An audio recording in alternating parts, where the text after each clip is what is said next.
The morning had been perfectly ordinary. I was in my design studio sketching trim options for a client's coastal home. Sunlight spilled through the tall front windows when my phone lit up with an unfamiliar number. I almost let it go to voicemail, but instinct made me answer.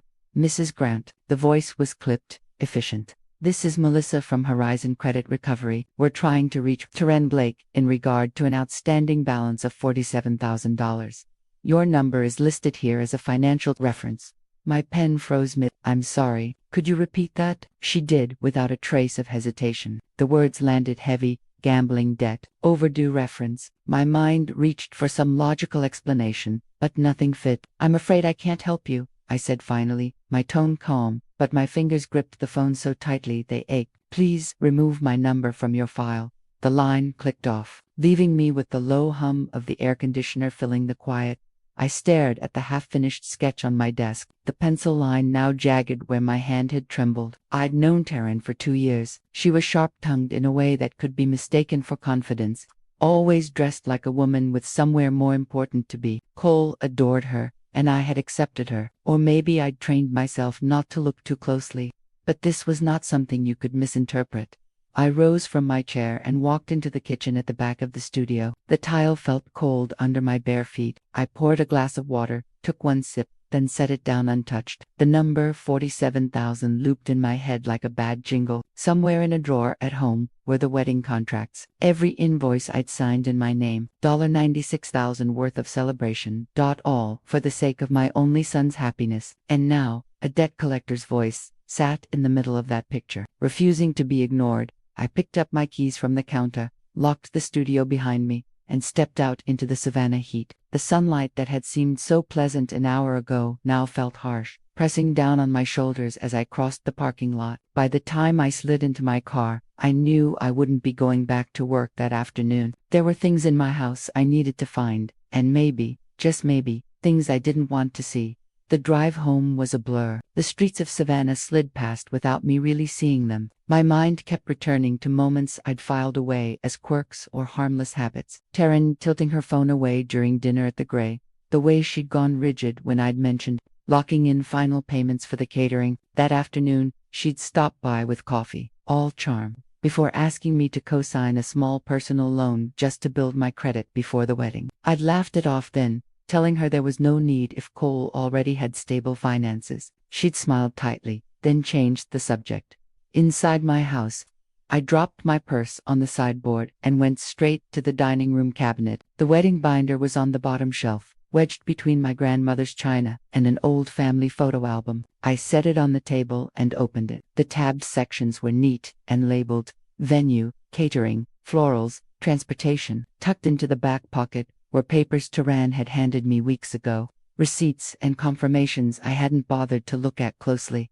Among them was a slim stack of bank statements. The top one bore Cole's name and turned a joint account I hadn't even known existed. My eyes moved down the list of charges. Bet Now, Spin King, Golden Reel, Casino. Not one, not two, but dozens of transactions over the past 3 months. Several were for amounts large enough to make my stomach tighten. Halfway down the second statement, I saw transfers from Cole's primary account into the joint one. Then, almost immediately, withdrawals to the same casino vendors. It wasn't just Terren's money disappearing. Cole's earnings were being funneled straight into the same drain. I sat back, the pages limp in my hands. It wasn't a rumor now, not hearsay from a stranger on the phone. This was in black and white. Each line, another piece of the truth I didn't want to see. I stacked the statements neatly, slid them into the binder, and closed the cover with deliberate care. My next move would have to be thought through, not rushed. By the time the grandfather clock in the hallway chimed 5, I knew I needed to hear Cole's voice before the day was over. Cole came by the next morning, dropping in on his way to work like he sometimes did when he wanted a strong cup of coffee and a quick chat. I set his mug on the counter and tried to sound casual. You know, I began, stirring cream into my own cup. Money troubles can take a toll on a marriage faster than people expect. I've seen couples with every advantage crumble under the weight of debt. He smiled faintly, glancing at his watch. We're fine, Mom. Terren and I have everything under control. It's not about control. It's about knowing exactly where things stand before ... double quotes. He cut in gently. I appreciate you worrying, but you don't have to. We're good. He kissed my cheek, grabbed his travel mug, and was out the door before I could press further. The conversation had landed like a pebble on a pond, barely a ripple, before the surface smoothed over again. That evening, as I was loading the dishwasher, my phone buzzed. I wiped my hands and glanced at the screen. It was a text from Cole. "I'd rather lose my mother than lose my wife." The words pulled the air out of the room. I stood there, the phone heavy in my hand, reading them twice, then a third time. The sting was sharp but familiar, like a wound reopening. I set the phone down and walked to my study, the one place in the house that still felt like mine, alone. I pulled open the bottom drawer where I kept the wedding contracts, venue, catering, photography, florals, each one signed in my name. I checked the totals, $96,000 in commitments. Beside the folder was the purchase agreement for the pearl white SUV I'd bought as their wedding gift. Still registered to me. I sat at the desk, the lamp casting a narrow cone of light over the papers, and began flipping through them slowly, noting every clause, every penalty for cancellation. My hurt was already shifting into something else, cool, deliberate focus. If Cole was so certain of his choice, then I needed to be just as certain of mine. By the next morning, I had an appointment with Elias Morton. He'd been my attorney for over a decade, steady as a metronome and just as precise. When I laid the contracts across his desk, he adjusted his glasses and began reading without a word. It took him less than 20 minutes to finish. "Maricel," he said finally, leaning back, "every single contract is in your name as the sole signatory. The deposits and balances have all been paid from your accounts. That means you have full authority to modify or cancel them." "And the SUV?" I asked. "Registered to you until transfer of title. You could sell it, return it, or keep it without any legal issue." I nodded slowly, the confirmation settling into my bones. "Penalties?" He flipped through his notes. "They vary, most between 10 to 15% of the total service fee. Some flat rate fees. You'd lose money, yes, but you'd be saving the bulk of it."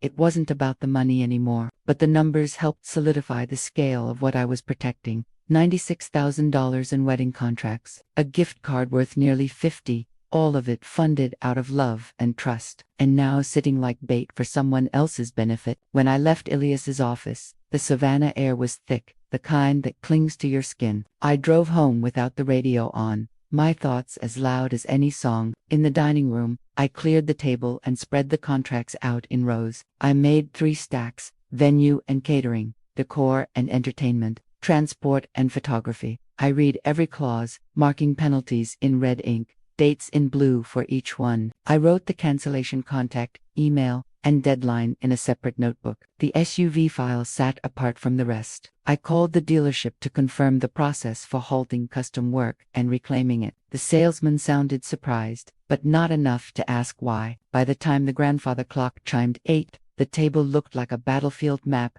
colored marks, notes, dates, phone numbers. My hands smelled faintly of ink, and the pen I'd started with had run dry. I stacked the files into a single pile, bound them with a wide rubber band, and set them beside my phone. If I chose to make the calls, everything could be undone in 48 hours. I started with the largest contracts first. The venue coordinator's voice was bright when she answered, but it dimmed quickly when I told her I needed to cancel. She reminded me of the non-refundable deposit, the penalty fee, and the exclusivity of the date. I told her I understood, gave her my email for the formal notice, and hung up before she could try to talk me into rescheduling. The catering manager was next. He sighed heavily, as if my decision was a personal affront, then rattled off the cost of ingredients already ordered. I wrote it down, thanked him, and filed the number under penalties paid. Florals came after lunch, a softer voice, almost pleading for me to reconsider. I pictured boxes of imported blooms wilting in a warehouse, but I kept my tone even. "Please send the invoice, I'll settle it today." Music and photography were easier. Both were used to last-minute changes, though neither hid their disappointment. Each email confirmation went into a growing folder on my desktop labeled cancellations. By the second afternoon, the list was complete. I'd paid the penalties just under $8,000 and closed the chapter on every major wedding expense. The SUV was more delicate. I drove to the dealership in person, the contract folder in my bag. The salesman recognized me immediately, ready to walk me through the final customization. I told him there would be no final customization. His smile faltered, but he processed the reversal without argument. The keys were back in my purse before I left the lot. Last came the accounts. I met with the bank manager in her small office, explaining that I needed to close the joint wedding accounts immediately. She verified that all funds had come from me, then initiated the closure. The balance, $15,324, was transferred into my personal savings. Each receipt, statement, and email went into a physical binder organized by date and category. If the backlash came, and I knew it would, I wanted every fact in my corner. When the last paper was filed, I sat at the dining table, looking at the neatly stacked evidence of what I'd done. It had taken less than 48 hours to dismantle what I'd been building for over a year. The house was silent, except for the sound of my phone buzzing in the other room. It was late Saturday morning when the pounding on my front door started. I'd barely made it to the hallway before I heard Taran's voice sharp high, and already at full volume. I opened the door to find her on the top step, Cole behind her, his jaw set tight. "What the hell did you do?" she demanded, not even waiting for a greeting. "The venue, the catering, everything gone. Do you have any idea what you've done to us?" Cole's eyes were locked on mine, hurt and disbelief mixed in equal measure. "You sabotaged our wedding, Mom." I stepped aside, staying in the doorway but leaving room between us. "I canceled contracts that I paid for because I will not fund a marriage built on lies." Taran scoffed. "Lies? Is that your excuse? You couldn't stand that Cole chose me over you." Before I could answer, the sound of footsteps on the sidewalk drew all our attention. Mrs. Aldridge, my neighbor from 2 doors down, was passing by with her dachshund in tow. She slowed, taking in the scene. "Oh, hi, Cole," she said cheerfully. "I saw Taran with that man from the marina last week. What's his name? You two were having a great time." The air seemed to stop moving. Cole blinked at her, confusion tightening his brow. "What man?" Taran's laugh was quick, brittle. "Oh, please, you must be mistaken." Mrs. Aldrich tilted her head. "No, I'm sure it was you, by the docks, on Tuesday afternoon." She gave a little wave and kept walking. Cole's gaze swung back to Taran. "Tuesday. You told me you were at a fittings appointment." "I was," she said, too fast. "He's just a friend." We ran into each other.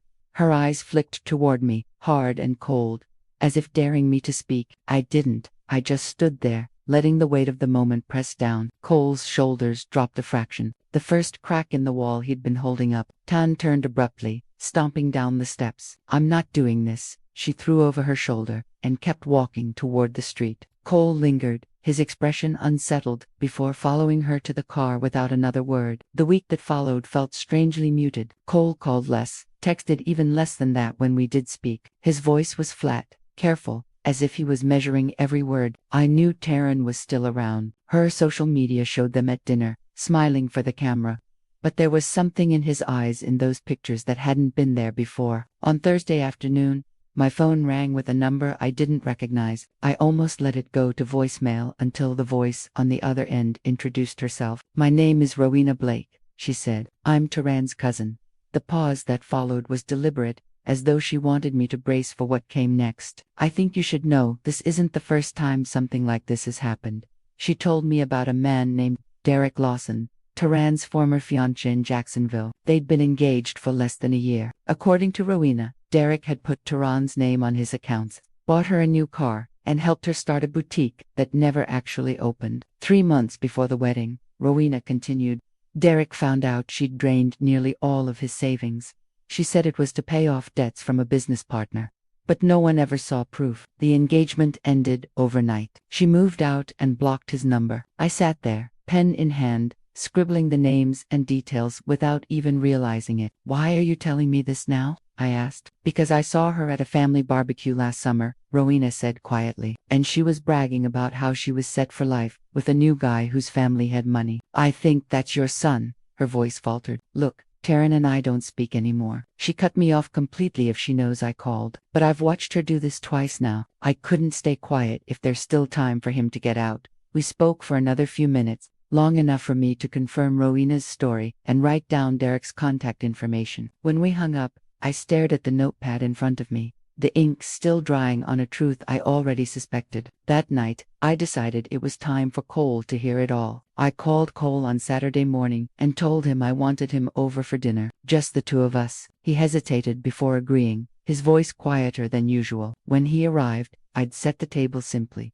roast chicken, green beans, cornbread, no distractions, no guests. We ate in near silence, the clink of cutlery the only sound between us. When the plates were cleared, I brought the folder from my study and set it down in front of him. "This is everything I found," I said. "Not rumors, documents, dates, names, and a phone number for someone you might want to talk to." I began with the gambling debts, sliding over the statements with the casino charges. I explained the transfers from his own accounts, the withdrawals matching Turan's spending. He stared at the pages, jaw tightening, but didn't interrupt. Then I told him about Rowena's call, about Derek Lawson, the drained savings, and the boutique that never opened. I gave him Derek's contact information and left it there, the silence stretching as he kept his eyes on the papers. When he finally looked up, his face was pale. "I've noticed things," he admitted slowly, "stories that didn't line up. Times she said she was somewhere," but he trailed off, shaking his head. I wanted to believe her.